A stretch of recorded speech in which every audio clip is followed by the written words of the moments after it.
ìsinmi òní ò wá kú ìsinmi òní. Mo kí ọkùnrin mo kóbìnrin mo kọ́mọdé mo kí àgbàlagbà bá a ti ń bẹ̀rẹ̀ lórí ètò ní dédé àkókò yìí late night show náà lélẹ́yìí torí pé ó ní agbára náà lẹ́sẹ̀ rí wa o torí pé tó bá ti ṣẹlẹ̀ báyìí náà la máa ń gbé wá fẹ̀yìn èèyàn wa eléyìí ní agbára lónìí tẹ́ gbọ́ ní late night show tá à ń ṣe lọ́wọ́lọ́wọ́ báyìí ẹ jọ̀ọ́ ẹ má tíì sùn ẹ má tíì sùn ẹ̀yin tó bá dẹ̀ jẹ́ pé ó bá yín láàárọ̀ ni mo kí yín ẹ káàárọ̀ o ẹ káàárọ̀ bẹ́ẹ̀ ṣe ń lọ bí iṣẹ́ ẹgbẹ́ sẹ́gbẹ̀ẹ́ kẹra máa gbọ́ lọ náà ni ẹ̀yin tó bá dẹ̀ jẹ́ pọ̀sán ló bá yín tẹ wà ní break time àbẹ wà ní àkókò rest ni ó yá mo kí yín o ẹ kú dédé àsìkò yìí ní gbogbo ibikíbi tẹ́ ti ń wo ètò yìí lọ́wọ́lọ́wọ́ mo kí yín ẹ̀yin tó pé nàìjíríà àbí áfíríkà ló bá yín tẹ́ pé ilẹ̀ ti ń ṣú àbẹ ti fẹ́ sùn ẹ má bínú dédé àwọn àkókò báyìí náà la mọ́ ní ká máa mú wá bó bá ti ṣẹlẹ̀ náà ni akọkùnrin akóbìnrin àti ọmọdé akágbàlagbà ní ẹ káàárọ̀ ẹ káàsán ẹ káalẹ́ dédé àkókò yìí ibikíbi tó bá bá ní àdọ̀ tìyín ètò ti bẹ̀rẹ̀ náà nìyẹn ètò náà ní gbáǹkọ́gbé ètò bá bá ètò ràbàdẹ ètò gbìngbì tẹ́ ẹ ti ń dúró dè ètò yìí ètò wa ICTV yìí náà lélẹ́yìí obìnrin ká ti bẹ̀rẹ̀ lónìí torí pé nǹkan tá a tún gbé wá jẹ́ nǹkan tó ní agbára pọ̀ èmi a máa wí èmi a dẹ̀ máa sọ wípé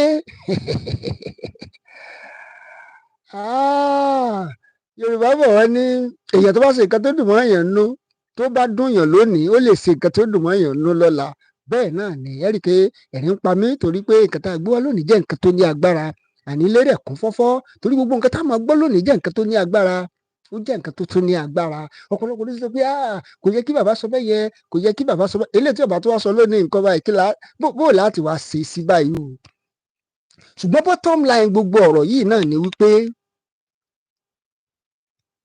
àwọn èèyàn láìpẹ́ olóyè Sunday ọmọ Adéyẹmọ Ìgbòho ṣá mo kí bàbá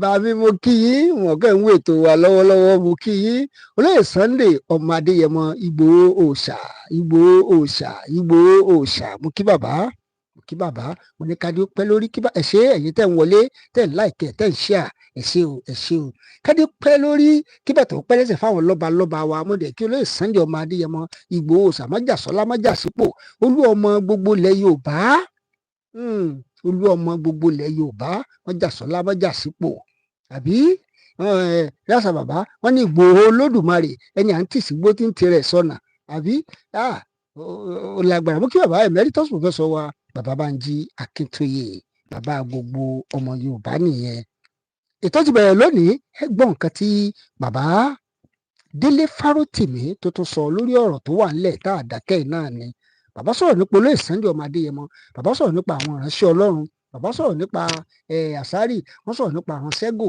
wọ́n sọ̀rọ̀ nípa kò sí aspect lónìí tí bàbá ò sọ̀rọ̀ lé lórí òun náà mo sì gbé wá fẹ̀yìn ẹ̀yà wa pé ilé kún fọ́fọ́ lónìí lẹ́yìn ẹ̀ tó wá gbọ́ ìjìnlẹ̀ ẹlòmíì ò gbọ́ ìjìnlẹ̀ yẹn rí nípa ọ̀rọ̀ Yorùbá nation ẹ gbọ́ ò torí ti máa sọ fún yín pé ilé kún fọ́fọ́ ó yẹ kẹ́ ẹ mọ̀ bẹ́ẹ̀ wípé ẹ̀rí máa jẹ́ mi ìṣó ni gbogbo tiwa lórí ìkànnì ICTV àwọn òde kí mọ̀mú bó bá sì rí òní kẹ́ jẹ́ ká sọ torí pé ọgbọ́n ọbẹ̀ gangan làwa mú wá ọgbọ́n ọbẹ̀ làwa mú wá kì í ṣe pa kàn ṣàdédé ṣètò ọgbọ́n ọbẹ̀ tá a rí kọ́ nínú nǹkan tó wà ńlẹ̀ yìí ọgbọ́n tá a kọ́ nínú nǹkan tó wà ńlẹ̀ yìí òun náà ni àwọn nǹkan tí àwa máa ń gbé wá kì í ṣe pa kàn ṣàdédé ṣètò mú kí gbogbo abẹ́ tí ń wọlé yẹn ẹ kàn bá wa like ẹ má bá wa share ẹ má bá wa subscribe sí orí ìkànnì yìí èyí tẹ́ ṣe ń darapọ̀ pẹ̀lú wa fún ìgbà àkọ́kọ́ tẹ̀lé má ti wò wá rí eléyìí ní ICTV bá ṣe máa ń ṣe é ní gbogbo alalẹ́ lélẹ́yìí àtún máa ń wà láàárọ̀ ọmọ wa lọ́sàn-án náà ṣùgbọ́n talẹ́ show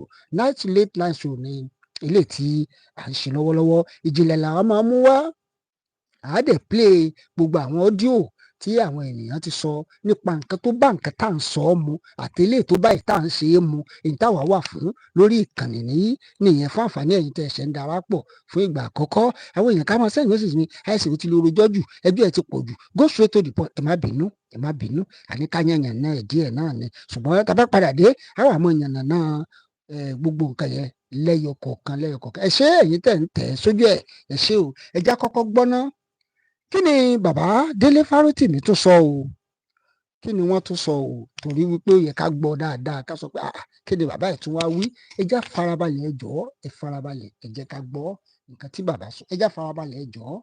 Cite acceptable parameters which is why it's easy for somebody to tell you he's Muslim, you must hate him, or he's Christian, he should be hated, or he's a Shia Muslim, he's not human. Do you understand? So religion is intended to fetter the mind so that the human mind, which is desperately wicked, would not think outside acceptable parameters that might threaten the convention as defined by those who found religions. I'm not knocking religion. Don't worry, I'm also a Christian, even though I don't go to church. So don't worry, you can be as religiously stupid as me, whether you're a Muslim or a Christian or Olorode in Lagos. Doesn't matter. Important thing is that when you have religion as weaponized in Nigeria, and I'll show you how weaponized it is. So peaceful protest was called. Government was busy threatening fire and brimstone.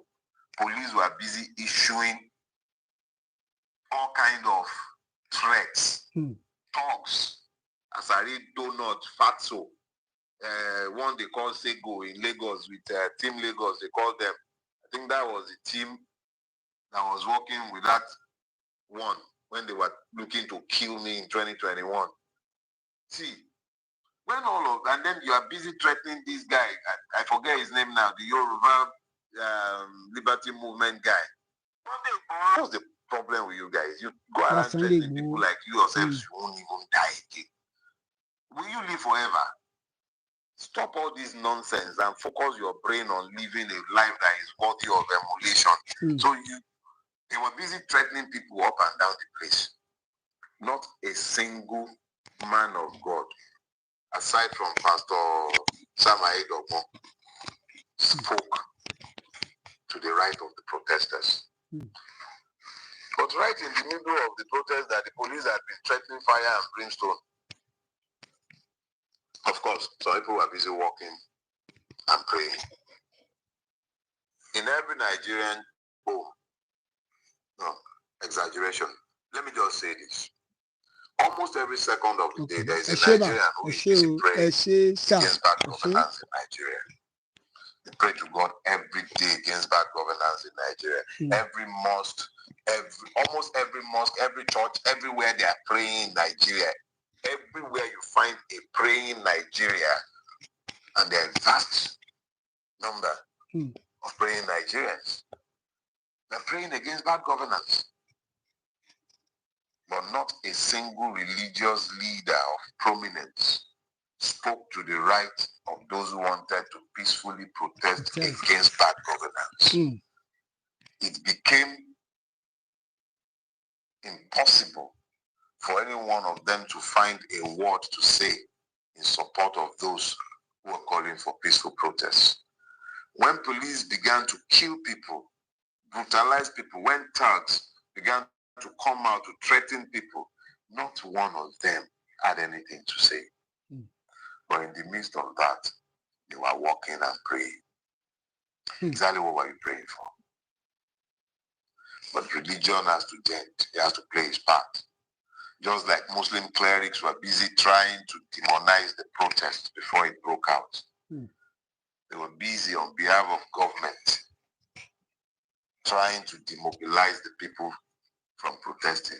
Instead of looking to focus their attention on peaceful protest, instead of looking to take control of the crowd, instead of looking to speak truth to government, but of course, that could they. The Sokoto Sheikh has already informed us when they were all sat in what should be the holies of holies in the Nigerian state, the occupier of the stolen seat informed all of them. He purchased the seat, and the people who got paid were largely sat in the room, and they couldn't say a word. Thanks to that sheikh, at least we had that one. So of course, how could anybody possibly talk? So religion played its part. Now, when you look to what was harvested,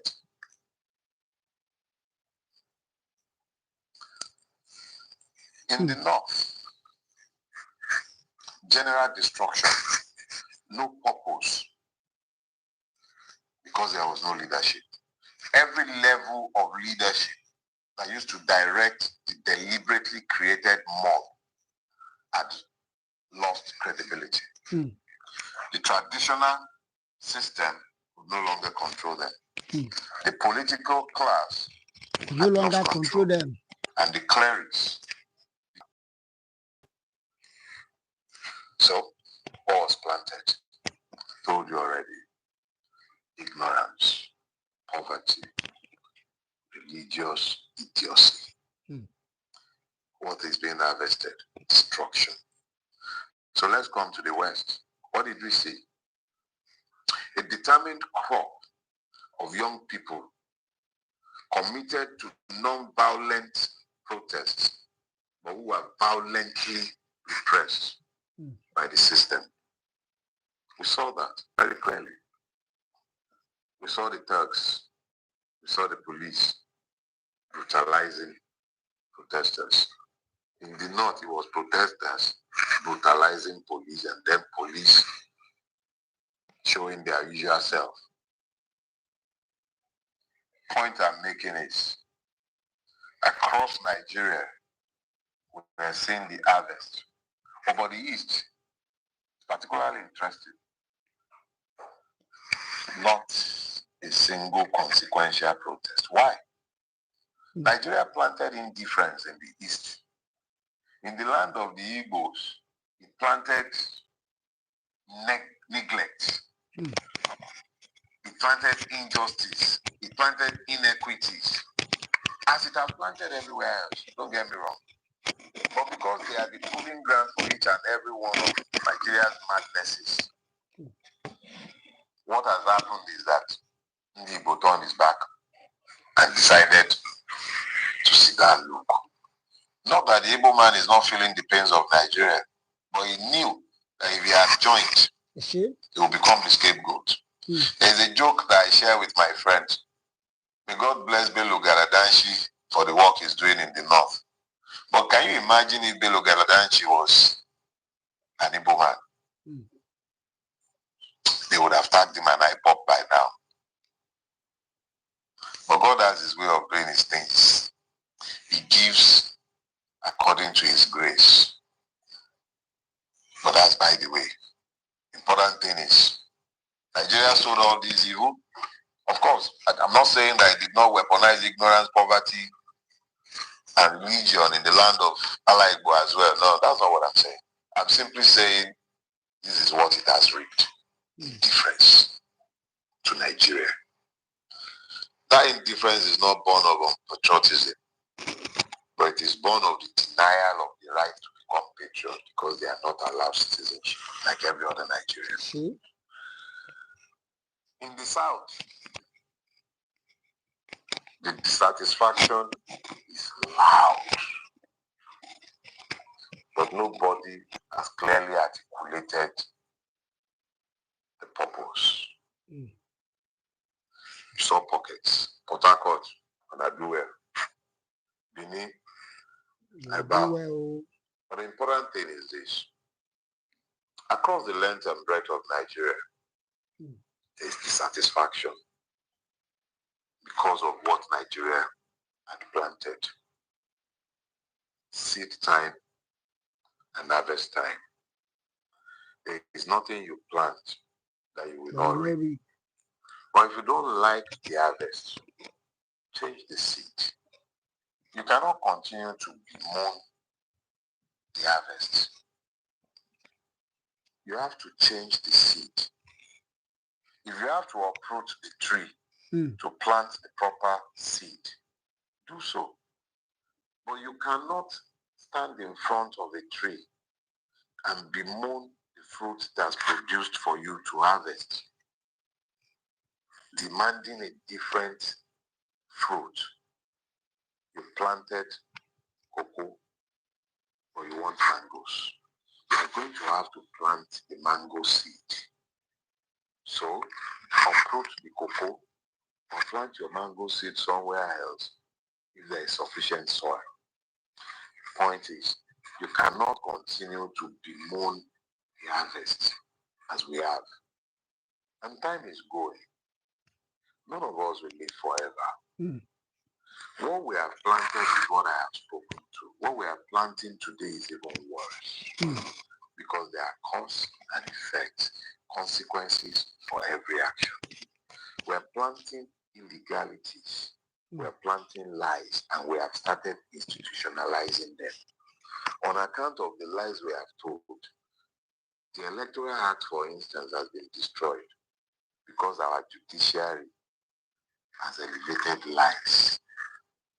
By the doctrine of stare decisis, are you going to start correcting the lies that you have told unless you now begin to render clauses that were already clear even more mandatory, leading to further absurdities? We have seeded storms. We will reap where winds if we do not do a course reversal.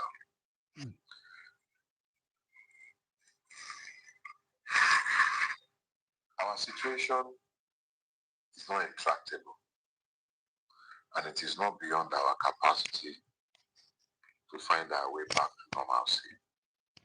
But that can only happen after an acknowledgement of where we are. The president of Nigeria responded true to type in his address to the protesters, shall I say in his diatribe to the nation, indicative of a person or a system that is interested in peaceful change. Your current trajectories are unsustainable. You cannot continue to hold the slave plantation that you have held. Some of us will not be able to keep quiet and allow you to continue to do what you are doing. And I think enough people have been awakened, sufficiently awakened, to challenge the evil that Nigeria has become. So what that means is that for as long as you are not listening to the people with an interest in changing things and turning our circumstances around, you are merely assuring that there will continue to be responses, not reactions, responses to your evil. Ó ní agbára pọ̀, ó ní agbára, ó ní agbára. A ti gbọ́ nǹkan tí bàbá Délé sọ torí wípé ẹ má bínú o. Ẹ má bínú. A ti gbọ́ nǹkan tí bàbá Délé tí wọ́n sọ nínú àwọn ọ̀rọ̀ wọn yẹn.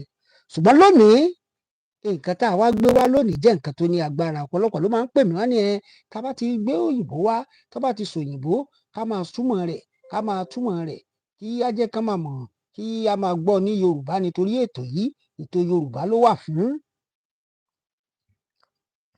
Ọ̀rọ̀ tí bàbá sọ lónìí ó jẹ́ nǹkan tó ní agbára. Ẹ jẹ́ sáré summarize ẹ̀ ní Yorùbá. Àkọ́kọ́ náà, bàbá ń sọ̀rọ̀ nípa àwọn oní protest ilé tí ó ṣe parí. Bàbá wa sọ nínú ọ̀rọ̀ wọn, wọ́n ní wípé nínú òwe Yorùbá kẹjọ ń palówe, wọ́n ní bá a ṣe ń yọ́ sólà ń yọ́ gbọ́. Bẹ́ẹ̀ ni ọ̀rọ̀ tó wà nílẹ̀ yìí wípé kò dẹ̀ sí àṣegbé kan, àṣepamọ́ ló wà ní ọ̀rọ̀ tí bàbá sọ. Wọ́n wá ń sọ, wọ́n ní wípé ní Lagos State gan tó yẹ káwọn èèyàn ti protest, àwọn èèyàn protest pé wọ́n gbé èrò jáde, àwọn agbèrò, àwọn kinní kan. Wọ́n ní the same àwọn agbèrò yìí náà ló ń threaten Sunday Igboho ní ìgbà tó fẹ́ wá ṣe campaign Yorùbá Nation lẹ́kọ̀ọ́. Wípé àwọn yìí náà sọ fún Igboho pé kò lè wá, kò lè ṣe kinní kan, pé ìyà dẹ̀ jẹ ìyà tó dẹ̀ wà ńlẹ̀ yìí, ó dẹ̀ jọ ń jẹ gbogbo wa náà ni. Ọ̀rọ̀ tó wà ńlẹ̀ yìí ó sọ̀rọ̀ Sunday Igboho nìkan, kì í sọ̀rọ̀ pé Dele Farotimi, kì í sọ̀rọ̀ pé bóyá kinní kan. Wọ́n wá sọ débi pé àwọn tó jẹ́ ìránṣẹ́ Ọlọ́run gan tó yẹ pé yẹ kán dá sí pé nígbà ayé Jonathan, fídíò yẹn gùn gan o, mo kàn ṣáà mú díẹ̀ wá kàn di pé ẹ̀yin èèyàn wa ká má bìí dá yín lágara náà nítorí fídíò yẹn gùn gan, mo ṣe ra play ibi tó kà wá ń bẹ̀ tí ṣe ọ̀rọ̀ Sunday Igboho ni mo ṣe gbé bẹ̀ yẹn wá torí fídíò yẹn gùn gan. Ẹ̀yin tẹ́ bá fẹ́ wò ẹ lè lọ sórí platform bàbá ẹ̀ kẹ́ lọ wò Dele Farotimi, kẹ́ lọ wò message yẹn Seed and Harvest. Ẹ mọ̀ pé ó gùn dáadáa torí bàbá ẹ̀ ọ̀rọ̀ tán sọ ọ̀rọ̀ yẹn pọ̀ ìbò díẹ̀ ilé tó kà wá ń bẹ̀ ni mo gbé wá yẹn. kí wá ni bàbá yìí sọ lónìí, ọ̀rọ̀ òní ni ọ̀rọ̀ òní ni ọ̀rọ̀ fídíò yìí, ni wípé nígbà táwọn kan dé gan táwọn fẹ́ máa táwọn fẹ́ jà fún Yorùbá nation pé ẹ̀yin ará Èkó yìí náà lè jẹ́ kó ṣeé ṣe, tí gbogbo wa náà dẹ̀ mọ̀ ń gbà yẹn ṣe mọ̀ bẹ́ẹ̀ táwọn sọ pé Sunday Igboho bá wá sékòó àwọn máa ṣe kinní kan ni, àwọn máa ṣe kinní kan ni, àwọn máa ju àwọn tí ẹni jẹ́ kó rí ṣe, àwọn máa tó bá bí aláyẹ anybody dá kó wá sékòó kó wá protest ẹjọ́ ní ìsìn báyìí nígbà tí àdẹ̀ síta àti wá ṣe rálì lẹ́kọ̀ọ́ ń sìn, ṣé kò ti jọ bójú kò jọ dé bá mú, ó jọ kan gbogbo wa náà ni, ó jọ kàn wá náà ní báyìí, ó jọ kàn wá náà ni, torí wípé àtàwọn NURTW àti róòdù o àti OPC o àti Oòduà o àtàgbẹ́kọ̀yà o àti ìjọ òní fídíò tá a gbé wájọ òní tí bàbá ẹ̀ PDP man in this Lagos state màá rántí sìn bàbá ẹ̀ tó bẹ̀rẹ̀ sí ní sọ̀rọ̀ wọ́n ní Jòbọ̀dé George wípé ebi ti ń pa gbogbo àwọn báyìí inú ti gbẹ wípé if àwọn ọ̀rẹ́ àwọn ń pe àwọn pé àbẹ́yìn tó súnmọ́ àwọn olóṣèlú ẹ fún wa lówó báwọn tó jẹ́ ọ̀rẹ́ òun at his age wọ́n tó ń tọrọ owó lọ́wọ́ òun. For you to know the kind of country we find ourselves. Bàbá ìwà tẹ̀síwájú wọn sọ̀rọ̀ wípé gbogbo nǹkan táwọn ń sọ yìí wípé reality làwọn ń sọ. Àwọn kan dé wọ́n láwọn fẹ́ protest wọ́n láwọn fẹ́ ṣe rally fún liberation of Yorùbá nation jẹ́ kán rí ṣe. Àwọn kan dé wọ́n ní wọ́n fẹ́ protest pé kílùú ó lè da hunger end hunger àbí later turn to end bad government jẹ́ kán rí ṣe ẹ̀yìn kan lẹ̀ ń gbòòrò síta wípé ṣe rí pé ẹ̀ ní làákàyè. Ṣé àwọn kan ń gbé orò síta wọ́n ń gbòòrò síta kíní kan bẹ́ẹ̀ bá tó báyìí ẹ jáde wá okay now ẹni orò yín from that to 10 àbí or 15 lè máa stop. What of if these people now come back again from let's say October now ẹ tún gbé orò síta again àbí? Something is wrong with them and this is the time everybody need to sit down. Ọ̀rọ̀ tó wà nílẹ̀ yìí ti kọjá pé kíní gbogbo wa náà ló jọ kàn. Ìran Yorùbá kì í sọ̀lẹ̀ ṣùgbọ́n dárí táwọn kàńdánù rẹ̀ sì bá ti ń sá wọlé báyìí kò sí kí Yorùbá mọ́ kí gbogbo orú nǹkan tó ṣẹlẹ̀ kó mọ̀ ṣẹlẹ̀. Ẹgbọ́n nǹkan tí bàbá yẹn sọ́njọ́ òní bàbá tá a gbé wá yẹn pé àkókò tẹ́ kí gbogbo afọwọ́sowọ́pọ̀ lélẹ́yìí Yorùbá ẹja ronú náà àkókò yìí náà ni. Ó lọ́sí mọ́ gbàwọn ètò yẹn wá tẹ́nìkan bá sọ nǹkan kan kì í ṣe pé à ń wá láti wá make jest tàbí láti wá attack ẹ jẹ́ ká wò kí ni rísì tán ti sọ ọ̀rọ̀ yìí torí ẹ̀ là ṣe ń ṣépè lórí ètò yìí torí àkí ń búyàn lórí ètò yìí àdẹ̀ kí ń ṣépè ṣùgbọ́n èèyàn tó sọ nǹkan bá ìjọ ilé ìtàn bàbá sọ ọjọ́ yẹn kí wọ́n ní Sunday Igboho pé ó yẹ kán ti jáde fún Yorùbá nation tí ò bá ti jáde is a coward is a this is a that. A lot of people send message to me, a lot of people send message WhatsApp, a lot of people on under the post in the comment section.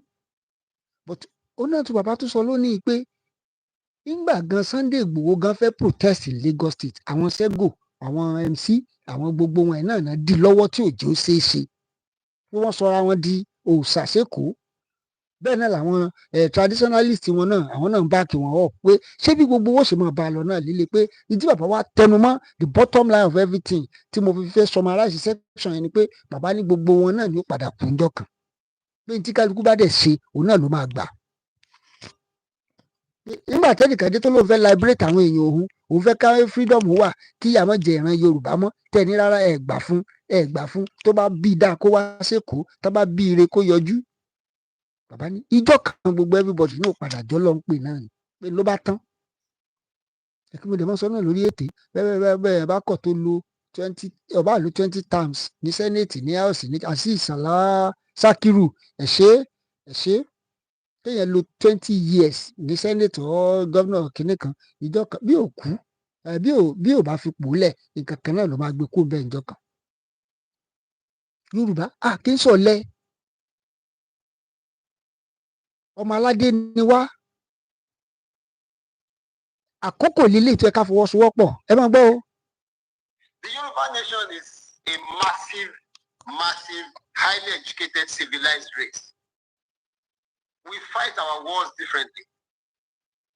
And we are not going to sit back and allow any trashy talk from any trashy group of people to keep talking as if they own even the air will adjust and go back to status quo ante.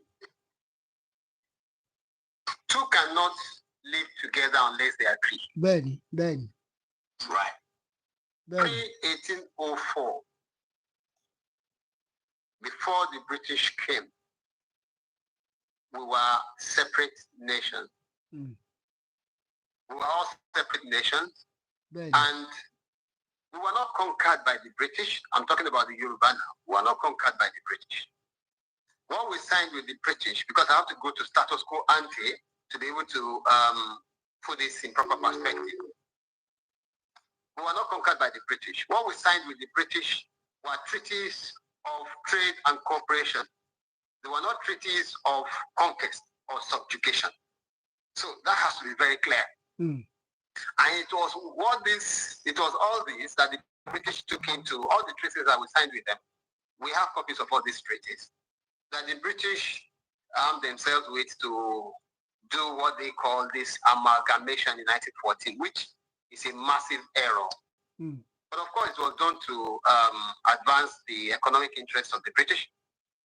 So whatever happened, and it's been classified as a monumental mistake, a monumental error, because we are completely different peoples. The Yoruba nation presently in Nigeria is over 60 million. Ben. All over the world, we are over 300 million. When you count those people in the diaspora, in the 500-year diaspora, and the people in the latest diaspora of the 20th century. In the various countries of the world where we are as Yoruba, in America, USA, in Trinidad and Tobago, in Jamaica, in Brazil, in Cuba, in St. Lucia, in Haiti, Dominican Republic, and so on and so forth. The Yoruba form a very large diaspora population, close to 300 million. So we shouldn't be talking of being in Nigeria. There is no reason why we should be here. At all. Secondly, you will discover that we don't share the same worldview. The cosmogonic belief of the Yoruba is totally different from every other tribe. And we are completely unique. We are unique in the way we dress. We are unique in the way in our culture. We are unique in our world outlook. We are unique in our developmental aspirations. Yes, we are totally unique and different from the rest of Nigeria. So we have said it many times over that we want out. We do not belong to Nigeria and we want out. Anybody now who's telling you that they want restructuring, he's begging the question. Because we have said it, that it is too late for restructuring. A lot of people have been shouting and clamoring for restructuring all over the whole place. Oh, restructuring. It is an old, outdated song. Nobody wants that song anymore. Nobody wants to sing that song from that song sheet. We don't even want resource control. Why are we making anybody who wants it rightly belongs to us? Why? We don't want resource control. We own everything in this geographic space. Right from time immemorial. Neither do we want sovereign national conference that we sit down with somebody and then we start arguing, this is what you get, this is what you get. No! We want out. That is the only way we can achieve our God-given potential. And all these things that we are saying, they are all in the charters of the United Nations, the Charter of the African Union, the Charter of even ECOWAS, the right to self-determination. Two cannot stay together unless they agree. A situation where somebody says Nigeria belongs to them is talking trash. They are talking balderdash. That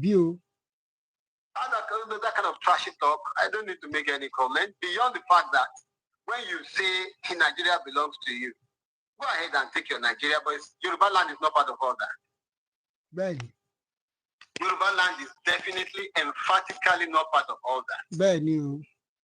Any intruder, any person who wants to annex Yoruba land is asking for trouble.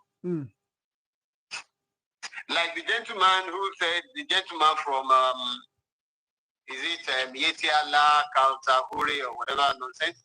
He said something to the effect that they will bring vigilantes and they will put them in every part of the country. Let me use this opportunity and this medium to tell him that he's asking for, he's making a declaration of war. That's the way we consider it. You deploy anybody here in any uniform, you are declaring war on the Yoruba nation, and there will be appropriate sanctions. There will be consequences. Let him go and tell the people that have sent him that there will be consequences. That cannot work. Be allowed to stand. Cannot work. The Yoruba nation is a massive, highly educated, civilized race. We fight our wars differently. And we are not going to sit back and allow any miscreant talk from any trashy group of people to keep talking as if they own even the air we breathe. That's laughable. And the constitution that they have foisted on Nigeria, that's another fraud. That's another fraud. It's another mistake. Ọ̀rọ̀ ńlá náà lẹ gbọ́ yẹn o. Ẹ ti ń gbọ́ ọ̀rọ̀ ńlá, àwọn ìjìnlẹ̀ ọ̀rọ̀ torí àkókò náà mo ṣe ní ká máa ṣe kéékèèké torí wípé àwọn nǹkan tá à ń yànnà náà yẹn náà ni àwọn kókó ọbẹ̀ yẹn náà ni mo fẹ́ ká máa gbọ́. Ó nìyẹn náà là ń sọ yẹn, kì í ṣe wípé torí ọ̀pọ̀lọpọ̀ tí mo ti máa ń mú àwọn nǹkan kan báyìí wá láwọn ìjìnlẹ̀ ọ̀rọ̀ báyìí wá ni wípé kí ọ̀pọ̀lọpọ̀ kó lè mọ̀ wípé kì í ṣe ọ̀lẹ, dẹ̀ kì í ṣojo. Ṣùgbọ́n mọ̀jàmọ̀ sábà eléyàn máa kíkanjú. Yorùbá ọ̀lẹ ni wọ́n, Yorùbá this àti exist years back kó tó di pé àwọn kàndánù rẹ̀ sì dé, kó tó di pé àwọn akóṣìbérò, kó tó di pé wọ́n dé, wọ́n mú wa, wọ́n so wá papọ̀. Èèyàn mélòó gan ló wà ń bẹ̀ ń gbà yẹn? Ọọ̀ni of Ifẹ̀, that's ọba kìíní, then nígbà tó fẹ́ sign, tó fẹ́ ṣe independent, nígbà amalgamation náà, èèyàn mélòó náà consult, wọ́n kàn join wọn papọ̀ náà ní bóyá 1914. Àtẹ̀gbọ́n nígbà independent pé kinní kan wọ́n pe àwọn ọba mélòó, ọba mẹ́ta àbí wọ́n tún pa àwọn ọba kan náà ní east, wọ́n pa àwọn ọba kan náà ní north àti kinní ẹ̀kàn. Wọ́n kàn sáà ṣe nǹkan tó wù wọ́n for service interest. Right from day one, mo máa ń sọ, right from day one, the main aim of the people that join us together is business. Wọn ò dẹ̀ deviate náà kúrò nínú business yẹn náà. That is why things will not work, cannot work. That is why up to today things are not working. We are on our own. We organize our things, tax, banking system, transaction, rulership, everything, means of transportation, everything. Military, we are well organized. Ìgbà tó dé wọ́n ní kinní kan, even religion nǹkan tó tún fi scam wa gan-an, religion tó rà sọ pé wọ́n fi scam wa ni. A lè sọ pé religion gan wọ́n tún fi scam wa ni torí gbogbo nǹkan tó wà nílẹ̀ gan nísìnyí ó ti ń yé kálukú náà báyìí. Ó ti ń yé kálukú náà báyìí. Wọ́n ṣe lè, wọ́n ṣe tọ̀hún, wọ́n ṣe lè, wọ́n ṣe tọ̀hún, àwọn dẹ̀ lè ṣe. Òsàlélè, òsàlékelé, àwọn dẹ̀ lè ṣe. Those are the things. It is time now that Yorùbá ní láti ronú. Àkókò ìjà kọ́ lélẹ̀, ká fúnra wa, ká ṣera wa lọ́kan, ká ṣera wa lọ́kan. Àsìkò lélẹ̀ tẹ́ pé we need to come together. We need to come together as one. If truly we want to achieve this, if truly we want to achieve our Yoruba nation, if truly we want to achieve the Yoruba nation, a ní láti ṣera wa lọ́kan o. lágbájá gbé sókè ẹnìkan gbé wálẹ̀ àwọn kan lónìí kinní kan àwọn kan lọ́la kò sóò lórí wa ni àti sọ several times náà lórí ètò kì í ṣàkókò yẹn la wà ń sìn torí pé gbogbo wa náà ti ń rí báyìí pé bó ṣe ń lọ yìí Nàìjíríà ò lè dá mọ́ ìpè kọ́ gbogbo wa náà ti rí nísìnyí bó ṣe ń lọ pé Nàìjíríà ò lè dá mọ́ so kí wàá là ń dúró dè káà tètè mọ́ pariwo Yorùbá nation now Yorùbá nation now Yorùbá nation now kí gbogbo wa tètè mọ́ fọ́n síta káfíń tá a bá tẹ̀ fọ́n síta gan ibikíbi tá a bá wà káwọn èèyàn mọ̀ kan bá a ṣe ń sọ bá a ṣe ń jẹ lẹ́nu bá a ṣe ń wọ́ lásọ bá a ṣe ń ṣe everything ohun èèyàn náà lòun Ọlọ́run tí gbogbo wa bá fọwọ́sowọ́pọ̀ tí gbogbo wa bá rìn tọ́ bó ṣe ká rìn tọ́ wọn ò lẹ́mìí wa wọn ò dẹ̀ pọ̀ tó wa náà la gbé wa lónìí yẹn wọn ò lẹ́mìí wa wọn ò dẹ̀ pọ̀ tó wa ilé ìta gbé wa òun náà tún ní bàbá tó sọ yẹn ẹ tún gbé lẹ́nu bàbá Délé lónìí pé eléyìí táwọn ń pé nígbà táwọn kan láwọn fẹ́ ṣe rálì nípa Yorùbá nation àwọn kan náà gbógun tì wọ́n pé gbogbo náà ló máa kú àtẹ tó gbógun tì yẹn o àtẹ tó rán wọn ṣe dé tòrútòrú o pé everybody náà tó padà kó gbá wọlé ńjọ́ kan ìdí tá a fi gbọdọ̀ ṣe dáadáa nìyẹn torí nǹkan táwọn lọ́wọ́ sí àtàwọn èèyàn tó ti lọ tán ṣe dáadáa nǹkan tán ṣe là ń rí kà wọ́n ṣẹ̀ ní àríṣe láríkà àríkà ní bàbá rẹ̀ gùn ẹ jẹ́ bá láìkì tó ẹ bá wa share ẹ má bá wa subscribe sí orí ìkànnì yìí lónìí ó náà lẹ́tọ́ ti gbọ́ ilé ìta tó mú wá lónìí o ẹ jọ̀ọ́ ẹ bá láìkì ẹ bá share ẹ bá subscribe sí orí ìkànnì yìí fún àwọn ọ̀tún àwọn ètò báyìí tá à ń ṣe ètò ọlọ́gbọ́n ni a kì í bùyàn àdẹ̀ kì í ṣépè lórí ètò yìí ẹ ṣé ò ní gbogbo ibikíbi tẹ́ ẹ ti ń gbọ́ ètò yìí lọ́wọ́lọ́wọ́ a kí yín o oorun rè lásùn ẹ̀yin tẹ́ wà láàárọ̀ a kí yín ẹ káàárọ̀ ẹ̀yin tẹ́ wà lọ́sàn-án a kí yín ẹ káàsán ẹ̀yin tẹ́ wà lálẹ́ a kí yín ẹ kú alẹ́ ẹ̀yin tẹ́ wà ní ìyálẹ̀ta a kí yín a kí gbogbo everybody lọ́sàn-án láàárọ̀ lálẹ́ ní gbogbo ibikíbi tẹ́ ẹ ti ń wo ètò yìí ó dì bẹ́ẹ̀ lórí àkókò tó bá bá yín níbi tẹ́ ẹ ti ń wo ètò yìí lọ́wọ́lọ́wọ́ a kí yín o a kí yín ẹ bá like ẹ bá share ẹ bá subscribe sí orí ìkànnì yìí ẹ ṣé o tẹ́ ẹ tẹ́tí sí wa ní gbogbo ìgbà.